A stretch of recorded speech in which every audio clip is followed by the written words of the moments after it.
Welcome. This is Astrology Insight Now, a weekly forecast program with astrology and other ways to help you make the most of your week and to heighten confidence for daily life. It's run by Pamela Cuccinell, that's me, the astrologer, and I invite you to find out more about my work at insightoasis.com. I look forward to your joining us every week. Please share with your friends, and here we go.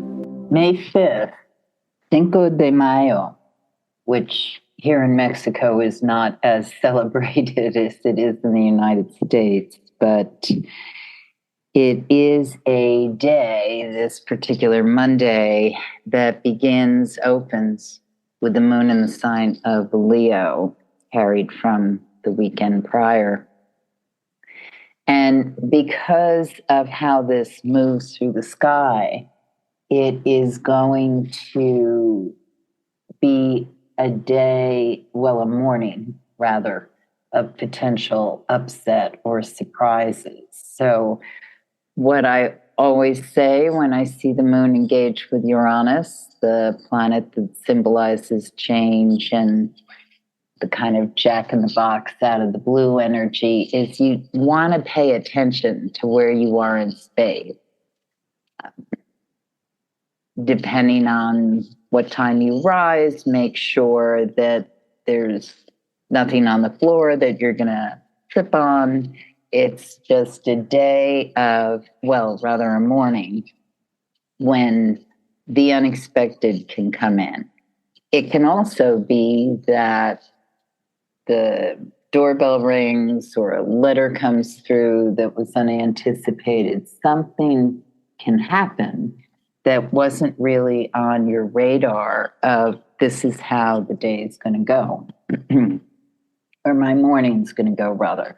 So the best way to handle this, in my opinion, is always, if things are important to do in the morning or throughout your day, just make sure you've got all this stuff planned so that you don't get disrupted or detoured. Sometimes a detour happens, and therefore adaptability in the morning is really a strength on a morning like this. The moon goes void, of course, at 9:03 a.m. That's Eastern time zone. So once that passes, then that particular tension or not knowing what to expect really sort of moves on. Examples are you go to make coffee and the coffee maker isn't working, or there's an electrical blip. Once again, always back up your files. Just get in those habits if you work on the computer a lot. So when the moon is void, of course, which it is until 3:40 p.m. this day, it's best to do things that are already in motion. So it could be a project that you've got going. It could be a purge that needs to be done with your computer, or getting ready for what happens next, what comes in next. This is void, of course, periods are usually good for focus and staying with something that is you want to fulfill. The moon is in Leo, as I said, so that's a fixed sign. So yes, it's follow through energy. Keeping in mind that the best way to have this pan out is lines of communication open. Really make sure you're looking at the structure of things, and it's best not to start something new. When the moon enters Virgo at 3:40 p.m., these are productive days, so the late afternoon, evening, Tuesday, Wednesday. But what you want to be paying attention to is that you are working with structures that are going to allow you the support and ability to obtain the goal that is your desire. So, one of the things when the moon is in the sign of Virgo, and for people who have natally a Virgo moon, no, they tend to be people who fix things, who want to roll up their sleeves and get right into it. They don't, depending on other aspects in their horoscope, they may have a tendency to fill the voids with their own energetic output. So the thing you want to keep in mind over the next couple of days is make sure you have the systems in place you need. I mean, some projects, yes, a person can absolutely do by themselves. Other projects really benefit from a partner or a team or someone who's going to respond in the way that you're going to need them to respond. So just pay attention to that. We can't do everything ourselves, even if we might have an impulse to. And one way I really see this happening is, remember, we're still in the waxing moon cycle, so we are in a manifestation place. So one thing that can happen with this kind of energy is that someone might keep working or aiming in a certain direction, crossing their fingers and hoping that the other person is going to do right or come through. This is not a period of time when you want to hope that someone is going to pick up the slack or follow through on something that you were hoping they were going to do. It's best to have contractual partnerships, work with people who really show up, and that makes the energy that you put into it more reciprocal. Because at some point over these couple of days, like, okay, for instance, Monday in the late afternoon, evening can be a time when one is looking at things that need to be done and seeing where there needs to be more input, or it's not quite what it's supposed to be to get the goals to fulfill or happen in the way you would like. So it's important to look at that clear-eyed and see, okay, this is where we're at. How do I get this to gel more or come together more? And Tuesday the 6th is a highly productive day. It looks like a lot can get done and move in directions that, well, for instance, might bring in the finances necessary, or promises of the finances or opportunities. Could also be that you're seeing that you have the support or the generosity or the good thinking, the wanting the right outcome from certain players or people you've been working on engaging in perhaps a project or something that needs to be done. But the thing that's super important is that you want to make sure that this is truly what you expect and not just words that someone might be giving you.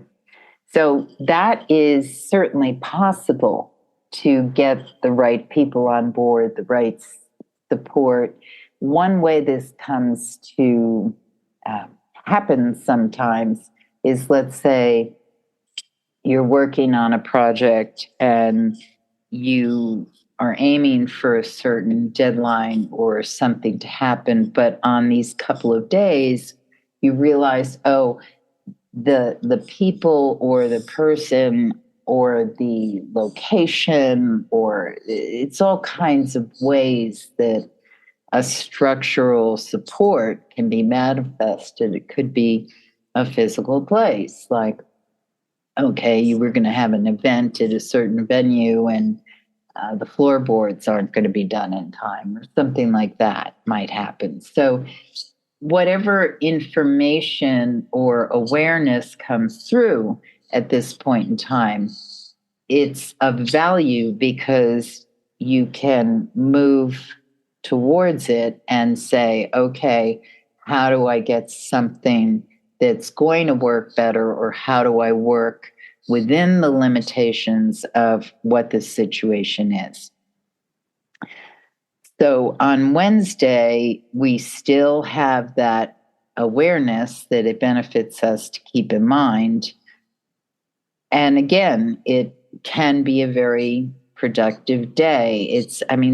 When the moon's in Virgo, it's wonderful to do things that are therapeutic for the body, gardening, things that are about the details of whatever the work is or the project is.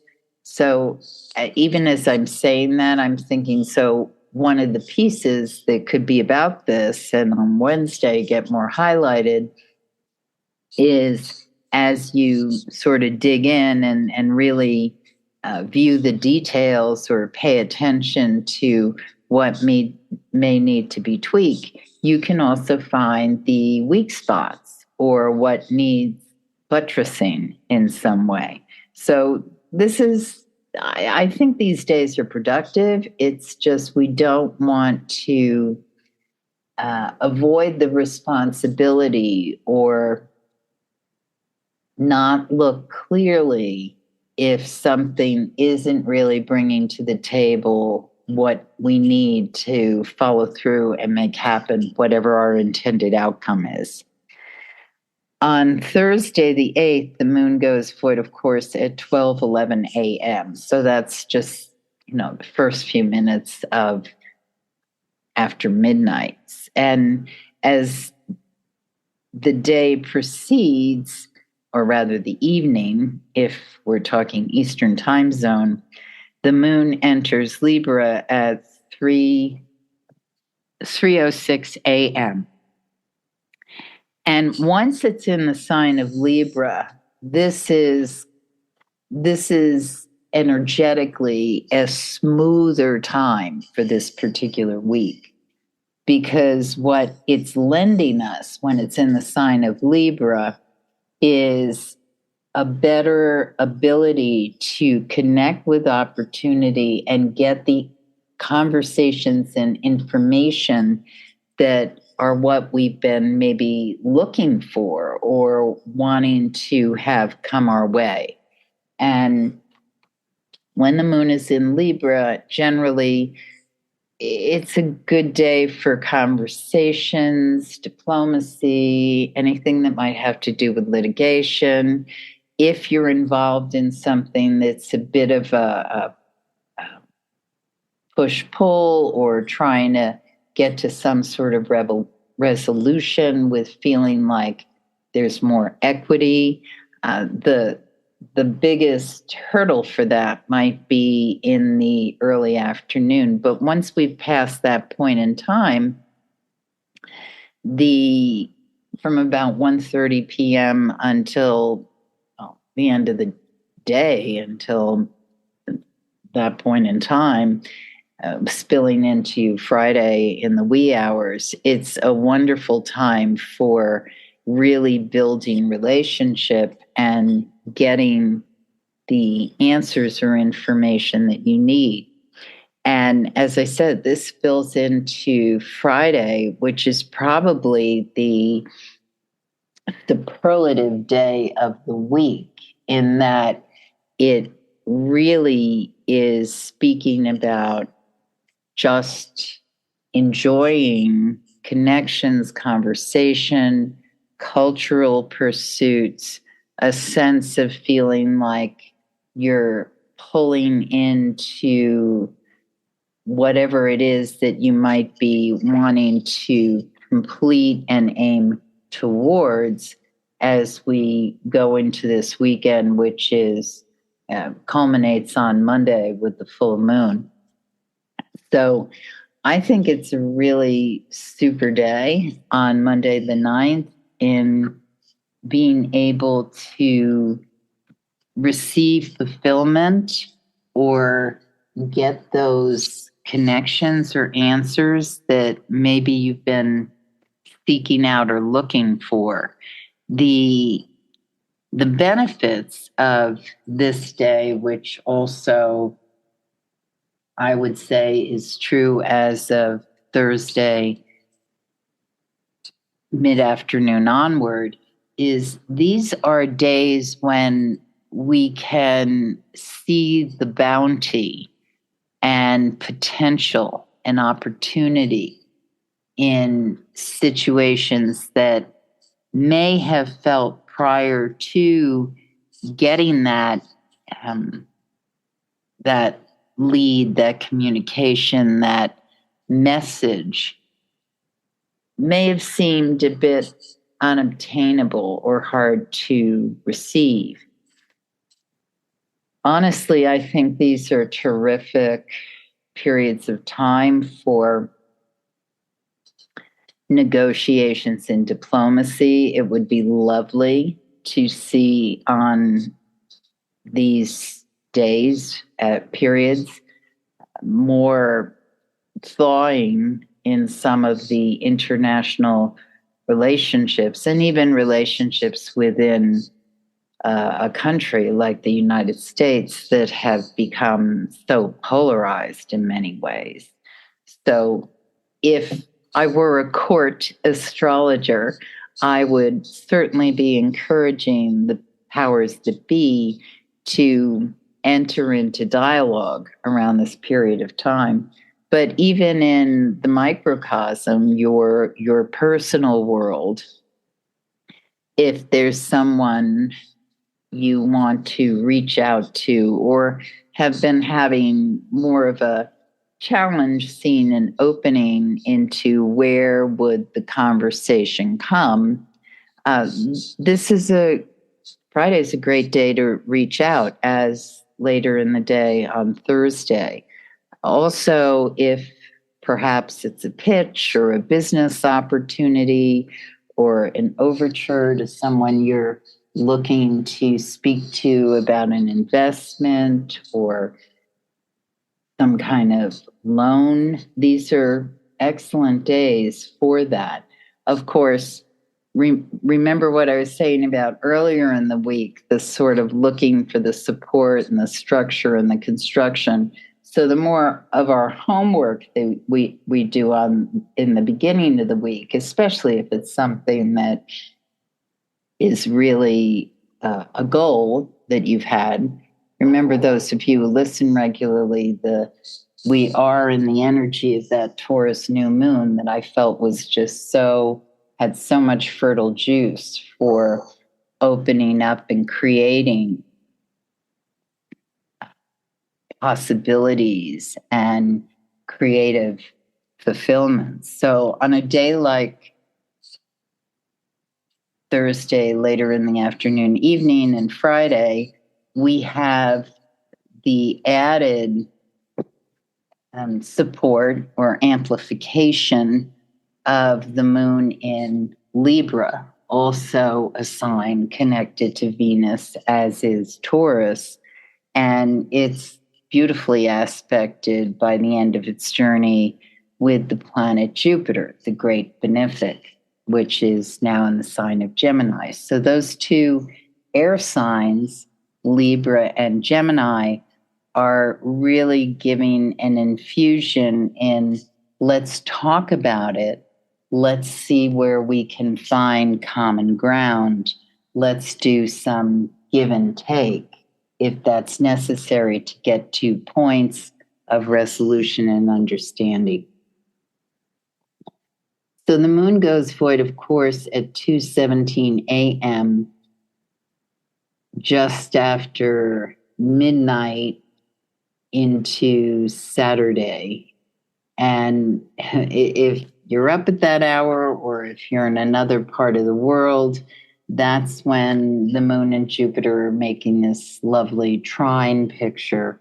And so that's the apex energetically of what one was aiming for with this good energy stuff. So I think a wonderful way to work with this is you put out the seeds or the conversation or the seeking, whatever it was you had in mind, Friday and Thursday PM.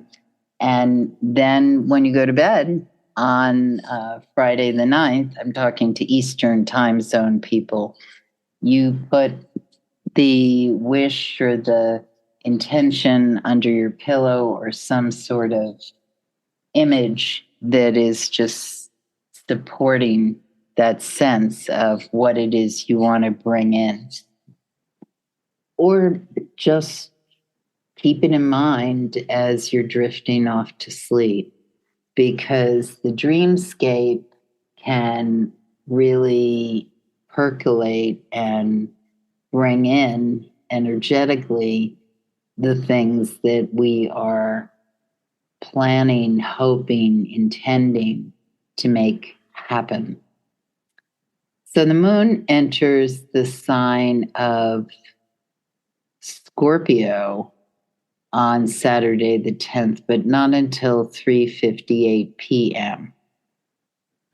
So the morning of, and really early afternoon of Saturday, this is just a very nice time to enjoy something that is fulfilling in a way that has to do with what do you love to connect to.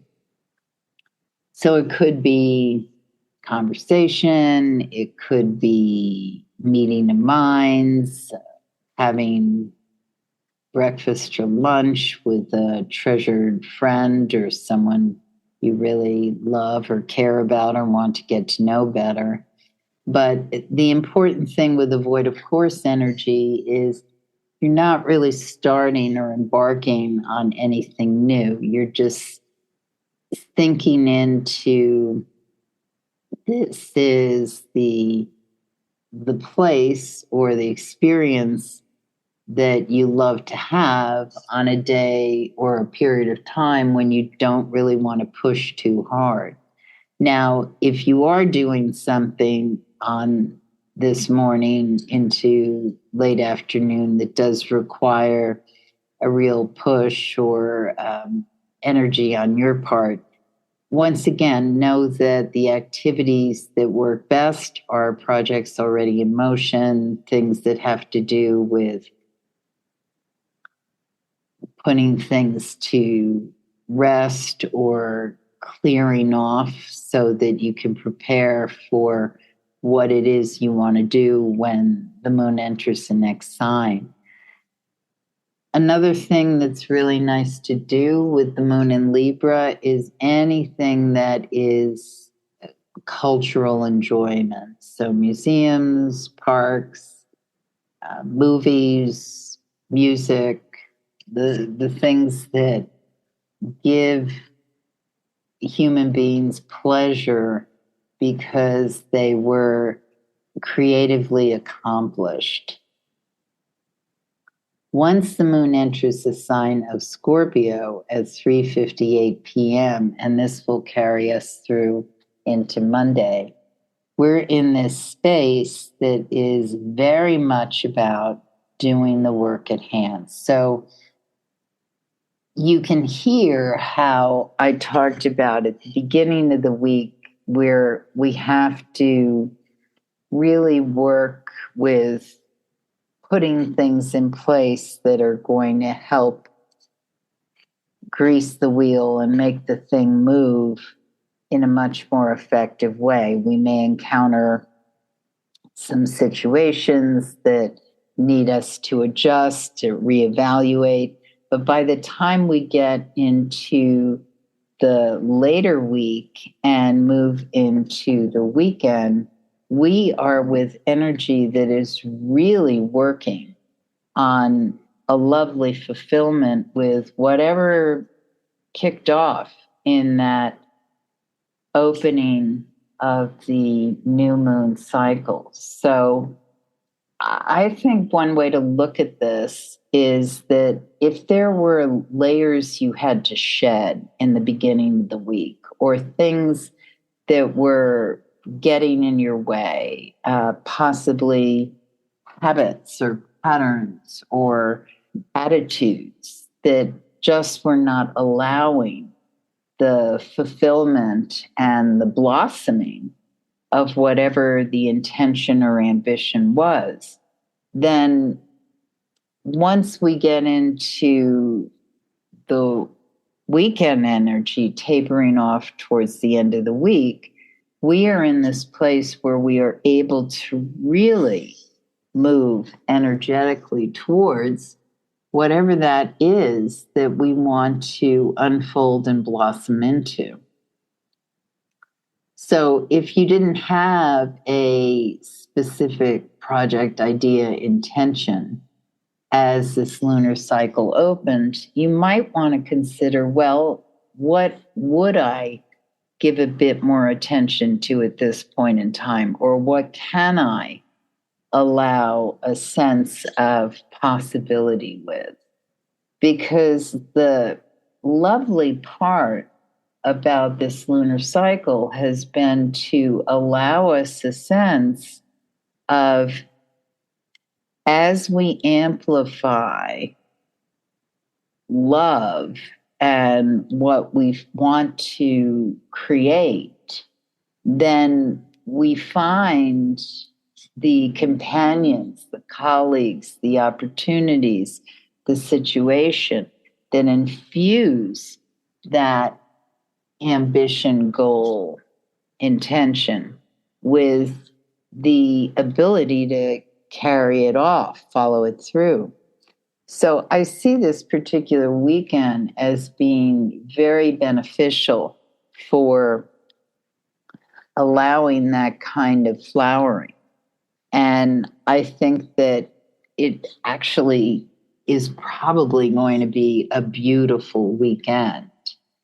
Now, the piece to keep in mind once that moon is in Scorpio and on Sunday, which is Mother's Day, for those who practice or honor or mark it, is that especially until we clear early afternoon on Sunday the 11th, some people may be feeling a frustration, a sense of it can intensify in the once that moon enters Scorpio, because what's going on is that as it moves through the sky, first it's going to make a picture, a hard aspect with Pluto late evening on Saturday. And then it will also be in square, hard aspect to Mars in early afternoon on Sunday. So Mars, Pluto, and the moon in this, we call it a T-square configuration, really speaks a lot about facing the challenge, meeting the power play. And for, depending on how conscious a person is about the situation, or if they find themselves in, it can be a situation, it can be something that's just stirred up inside of the person. It depends on where this moon in Scorpio is traveling in your personal horoscope. And as it makes its journey, if it's coming into a friction that is going to get into a power play or some sort of assertion, frustration, anger with oneself or with another person or persons. So I think the benefits of this confrontation or teasing out for some of us or real stirring up, again, it depends on your personal makeup, or you may feel it just comes at you from someone else.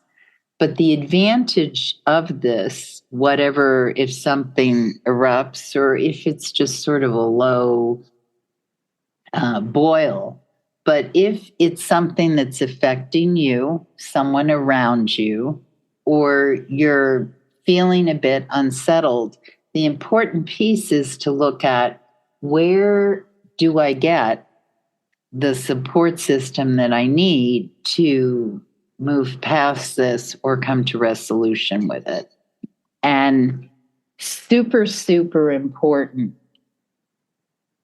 how much is it worth making that confrontation or challenge? Or is it more about looking at yourself and saying, okay, this is what was stirred up, and how do I come to terms with it so that I can complete and move in the direction I want to? So I think it can be an incredibly informative period of time where we can really meet and see whatever frustration, anger, power play may be engaged. And as I said, sometimes it's just within us. For example, let's say there's something I'm trying to make happen and I'm really testing myself and shooting in that direction. I'm really pumped about it and I believe I'm going to make it happen. But then while I'm in the situation, some old patterns or I get triggered or encounter something that just is like, whoa.